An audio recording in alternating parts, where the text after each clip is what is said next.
सीधी बात, नो बकवास। अब आपके एग्जाम में केवल और केवल 25 टू 30 डेज बचे हुए हैं। तुम सितंबर के लिए अपनी पूरी मेहनत लगाने के लिए अब तैयार हो। पर मुझे पता है बेटा, जब सबकॉन्शियस माइंड बार बार इशारे करता है जनवरी दे दूं क्या, इसके बाद का अटेम्प्ट दे दूं क्या, स्किप कर दूं क्या ये अटेम्प्ट, और अगर भैया अगर मैं सितंबर देने की कोशिश करूं तो क्या प्लान ऑफ एक्शन होना चाहिए, इस 25 डेज में मुझे ऐसा क्या करना चाहिए, क्या सिलेक्टेड अप्रोच अपनानी चाहिए जिससे मेरा ये अटेम्प्ट निकल जाए। मुझे पता है बेटा, अब सीए फाउंडेशन का पासिंग परसेंटेज बहुत कम आता है और इस घड़ी में तुमको बहुत ज्यादा जरूरी है घड़ी को देखते हुए अपनी मेहनत करना। तो वीडियो का लाइक टारगेट रखेंगे 333 और फिर भी इस बार भी हम टारगेट रखेंगे कि हम 300 प्लस फाउंडेशन में अचीव कर पाए। हाँ दोस्त, मुझे पता है ये प्रॉब्लम बहुत बड़ी है कि आखिरी 30 दिन 25 दिन में कैसे मैनेज करें, प्रॉपर स्टडीज करें और एक प्लान बनाएं। लेकिन उसके पहले ना प्लीज यार थोड़ा सा टाइम देना मुझे एक तुझे स्टोरी सुनानी है। एक स्टूडेंट थी हमारी आर्या, जब लास्ट अटेम्प्ट ड्यू था उसका जून में, उसके एक महीने पहले मुझे उसका मैसेज आया और बहुत ज्यादा ऐसे एंशियस थी, बहुत प्रॉब्लम फेस कर रही। तो मुझे लगा शायद इससे कॉल पर बात करनी चाहिए। उसने मुझे बताया कि भैया मैं लास्ट के 2 अटेम्प्ट से कंटिन्यूसली सीए फाउंडेशन दे रही हूं और अब इस एक महीने में मैंने बहुत सारी चीजें पढ़ रखी, फिर भी ऐसा लगता है शायद मुझे ये अटेम्प्ट नहीं देना चाहिए और मुझे ये स्किप मार देना चाहिए। जब मैंने उसकी बात सुनी ना, तो मुझे ऐसा लगा कि इस बच्चे ने पढ़ाई तो कर रखी है, इसको चीजें आती तो है, but exam fear, exam pressure की वजह से इसके बैक ऑफ द माइंड इसको बार बार यही कह रहा है कि तुझसे नहीं हो पाएगा, अब ये वाला अटेम्प्ट देना, तुझे शिफ्ट कर देना चाहिए। और ये 80% ऑफ स्टूडेंट्स का प्रॉब्लम होता है कि लास्ट मोमेंट पर हम घबरा जाते हैं जबकि हमको चीजें आती हैं। तो सबसे पहली बात दोस्त ये है कि तुझे खुद को बोलना पड़ेगा कि हाँ तुझे आता है। यही बात मैंने उसको उस दिन फोन कॉल पर बोली थी और कैसे तैसे मैंने उसको कन्विंस किया और उसको बताया कि बेटा हम जो इस बैच में पढ़ने वाले हैं, हर दिन मेंटरशिप में समझने वाले हैं और जो टेस्ट हम लिखने वाले हैं बस उस पर बिलीव कर ले और शांति से ये चीजें फॉलो कर ले। बहुत मुश्किल था उसको समझाना, बट उसने कहीं तो मेरी बात मानी और वो वाला अटेम्प्ट जून का दिया। अब तुमको पता है पासिंग परसेंटेज ऑलरेडी बहुत डिफिकल्ट आ रहा है अब सीए फाउंडेशन का। स्टिल उस आर्या ने हमको प्रूव किया कि हाँ भैया आपकी बात सही थी। She covered entire syllabus in of CA foundation with in 25 days. उसने सारे टेस्ट दिए और उसके मार्क्स बेटा 230 मार्क्स थे। अरे भैया इतने क्या खास मार्क्स है बेटा, मैं तुमको ये नहीं बताना चाहता कि उसके मार्क्स केवल 230 थे। तुम ये सोचो, जो बच्ची बहुत डरी हुई थी, जो पिछले 2 अटेम्प्ट से एग्जाम ही नहीं देना चाहती थी कि यार मैं कैसे दूंगी क्या दूंगी, जो आखिरी मंथ में बहुत घबरा चुकी थी, उसने एटलीस्ट हमारी बात मान के वो एग्जाम तो दिया। और यार 230 कम नहीं होता है उस स्टूडेंट के लिए जिसने बस घुटने टेक दिए थे और एग्जाम स्किप करने का सोच दिया था। यही शायद सिचुएशन तुम्हारी। और मैं तुमको बता दूं, अगर तुमने कहीं ना कहीं सोच लिया था कि यार मुझे सितंबर एग्जाम देना है, तो अब पीछे मत हट। बिकॉज अगर तू पीछे हट रहा है ना बेटा, तो वो सारी प्रिपरेशन जो तूने इतने नंबर ऑफ आवर्स लेक्चर देखने में बिताए हैं, इतनी क्वेश्चन प्रैक्टिस किया हुआ है और इतना ज्यादा जो एक्सपेक्टेशन है तेरे पेरेंट्स की, तेरे टीचर्स की, यार मेरी तुझसे एक्सपेक्टेशन है, तू मेरी वीडियोस देखता है, तू चाहता है कि यार मुझे सीए फाउंडेशन इस अटेम्प्ट में क्लियर करना है, वो सब कुछ छूट जाएगा बेटा। तो प्लीज अपने खुद को अंदर से बोल, हाँ 25 दिन 30 दिन बचे हुए, सीए फाउंडेशन का रिजल्ट डिफिकल्ट आता है,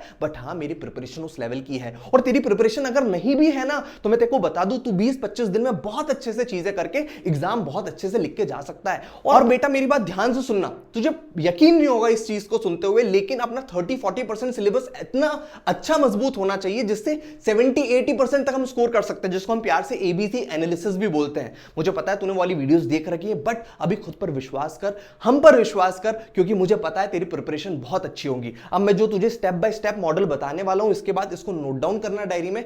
मुझे पता है तू जो फॉलो करके एग्जाम में अच्छा स्कोर करने वाला है। सबसे पहली बात बेटा मेरी बात ध्यान से सुनना, जो तेरा वीक सब्जेक्ट है ना, जिसकी वजह से तुझे लगता है तेरा रिजल्ट नेगेटिव आ सकता है या फिर प्रीवियस अटेम्प्ट्स में नेगेटिव आया है, उसको इस बार नहीं छोड़ना है। बिकॉज एग्जाम पास अकाउंट्स में 80 नंबर लाने से नहीं होगी या फिर इकोनॉमिक्स में 70-80 नंबर लाने से नहीं होगी। एग्जाम पास होगी बेटा हर सब्जेक्ट में मिनिमम 40-50 नंबर लाने में। तो मुझे पता है तुझे लॉ पढ़ना ज्यादा पसंद नहीं आता, तेरे लॉ में ज्यादा अच्छे नंबर नहीं आते, मैथ्स में तुझे कुछ कुछ चैप्टर्स बहुत तंग करते हैं। इस बार उन्हीं को बोलना है कि भाई तेरे को मैं सही करके जाऊंगा। बिजनेस लॉज में जो डिफिकल्ट सब्जेक्ट है, जिसमें तुझे पढ़ने में बोरियत होती है, उसको तुझे सुबह उठ के पढ़ना पड़ेगा, 5 AM क्लब में आना पड़ेगा, उसके लिंक तुझे डिस्क्रिप्शन में मिल जाएगा। तुझे बोलना पड़ेगा खुद को कि हाँ मुझे उठना है, रात को लंबे देर स्ट्रेच करके वो चीजें खत्म करनी पड़ेगी। बिकॉज यार पढ़ाई तो बेटा हर कोई कर रहा है, पर जब रिजल्ट आता है ना, जब मैंने रिजल्ट्स देखे थे प्रीवियस अटेम्प्ट्स में, तो बच्चे 30, 35, 25 पर अटक जा रहे हैं लॉ में, मैथ्स में नंबर नहीं ला पा रहे हैं, एग्रीगेट 190, 185, 180 पर अटक जा रहा है। तो उस कैटेगरी में अगर तुझे नहीं आना है तो अभी सबसे पहले तेरे कमजोर कड़ी, कमजोर सब्जेक्ट्स, वीक जोन को टारगेट करके खत्म करना है। बट स्टिल तुझे ऐसा लग रहा है कि यार भैया मुझे समझ में नहीं आ रहा है कैसे करूं, अगर मुझे कोई गाइडेड मेंटरशिप मिल जाए जिससे मैं ये कॉन्कर कर पाऊं इस फियर को, तो डर मत यार, लाइफ लॉन्ग लर्नर्स हर बार 30 डेज की बैच लाता है और जिसका पासिंग परसेंटेज भी अबव 70% होता है।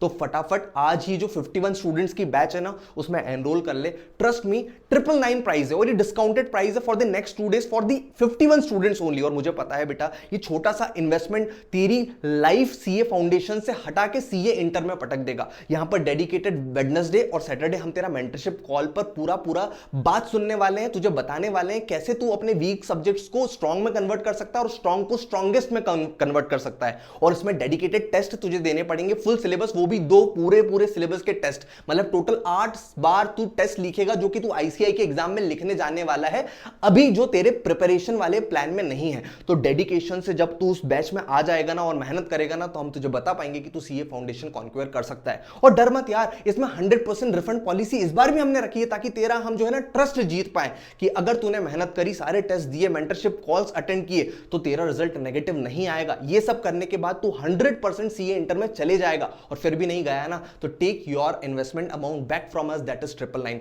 सो डोंट वरी, बहुत लिमिटेड सीट्स है एंड आई वांट यू कि आप पूरी जी जान लगा दे सीए फाउंडेशन में, अपना पूरा गोल, पूरा फोकस करके इस बार इसको खत्म करें। बेटा फटाफट चेकआउट कर ले, डिस्क्रिप्शन बॉक्स में लिंक है, उसमें सब कुछ कर ले। और अगर आखिरी में कुछ डाउट आए तो इस व्हाट्सएप नंबर पर तू अपना मैसेज ड्रॉप कर देना। मैं तुझे बता दूं, इस बैच के बहुत अच्छे रिजल्ट्स रहे हैं और इस बार जब तू चाहता है सितंबर एग्जाम को पास करना, तो हम जान लगा देंगे तुझे इस एग्जाम में पास करवाने की। पर पॉइंट ये है बेटा, तुझे भी अपना बेस्ट देना पड़ेगा। अभी लास्ट मोमेंट पर हार नहीं माननी है, स्टेप बाय स्टेप चीजें करनी है। एक दिन में पूरा का पूरा सब्जेक्ट कैसे कवर होगा, आखिरी दिन की प्रिपरेशन कैसे होगी, ये सब कुछ जानना, सोचना जरूरी है। और अब ज्यादा YouTube वीडियोस देखने से बात नहीं बनेगी बेटा, तू कितने भी मैराथन्स देख ले, कितने भी रिविजन्स देख ले, लेकिन मैं एक सच्ची ऑनेस्ट एडवाइस दूं देखो, बात बनेगी वो कॉपी किताब को उठा के पढ़ने में, वो रिवाइज करने में, एग्जाम में क्या आता है, कैसे लिखना है, ये जानने में। Because important is more execution at this point of time. मैं तुझे बता दूं, प्लानिंग में तुझे तेरे दिमाग में कितनी भी भर दूं,